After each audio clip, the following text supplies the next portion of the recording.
দেখো এখানে আমি ছোট ছোট ডুমো ডুমো করে এরকম লাউ কেটে নিয়েছি। আর লাউটা কিন্তু অবশ্যই কচি হতে হবে। দেখো এরকম ছোট ছোট ডুমো ডুমো করে লাউ কেটে নিয়েছি। এবার আমি তোমাদেরকে দেখাচ্ছি রান্নাটা। গরমকালে একেবারে পাতলা রান্না আর খুব তাড়াতাড়িও হয়ে যায়। অল্প তেল মশলা দিয়ে, দেখো আমি 1 চামচ মতন তেল দিয়েছি, ওর মধ্যে গোটা জিরে আর কিছু কাঁচা লঙ্কা ফোড়ন দিয়ে দিলাম।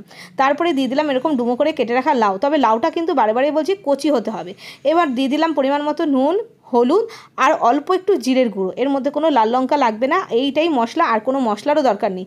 আর ঝালটা যেটুকু হবে কাঁচা লঙ্কার ঝাল। সব কিছু দিয়ে মশলা দিয়ে ভালো করে একটু লাউটাকে নাড়াচাড়া করে দিলাম। তারপরে ছোট্ট একটা টমেটোর তারও অর্ধেকটা দিয়েছি আমি। অল্প একটু টমেটো দিয়ে আরেকবার একটু ভালো করে নাড়াচাড়া করে নিলাম। গ্যাসের ফ্লেমটা এই সময় হাইতেই রেখেছিলাম। ভালো করে নাড়াচাড়া করে নিয়ে তারপরে দিয়ে দেবো খানিকটা মতন ঝোল, আর বাকিটা জল যা বেরোবে লাউয়ের জল। এবার 2 মিনিট মতন ঢেকে দিয়েছিলাম। 2 মিনিট পরে তোমাদের খুলে দেখাচ্ছি। দেখো লাউয়ের ঝোলটা একেবারে রেডি। হালকা পাতলা রান্না, গরমকালে খেতে বেশ ভালো লাগে। এর মধ্যে তোমরা চিংড়ি মাছ দিতে পারো, তবে আমি এটা নিরামিষ করলাম। নামানোর আগে দিয়ে দিলাম খানিকটা ধনেপাতা কুচি। ব্যাস হয়ে গেছে। এবার গ্যাসটা বন্ধ করে আমি 10 মিনিট মতন কিন্তু রেস্টে রেখে দিয়েছিলাম।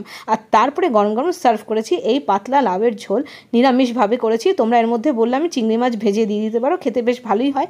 গরমের দিনে এরকম হালকা পাতলা রান্না হলে শরীরও ভালো থাকে, রান্নাও তাড়াতাড়ি হয়ে যায়, বেশ খেতেও ভালো লাগে। তো তোমরা এটা একবার বাড়িতে বানিয়ে দেখতে পারো, বেশ সুস্বাদু হয় খেতে। নিরামিষের দিনেও বানাতে পারো, আমিষের দিনেও বানাতে পারো। শরীর সুস্থ থাকে, পেট ভালো থাকে, পেট ঠান্ডা থাকে। তো কেমন লাগলো জানিও। আজকে এই পর্যন্তই, দেখা হচ্ছে আরও অনেক নতুন নতুন রেসিপির সাথে। ততক্ষণের জন্য বাই বাই। আর গরমে শরীর সুস্থ রাখতে এরকম হালকা খাবারই দরকার।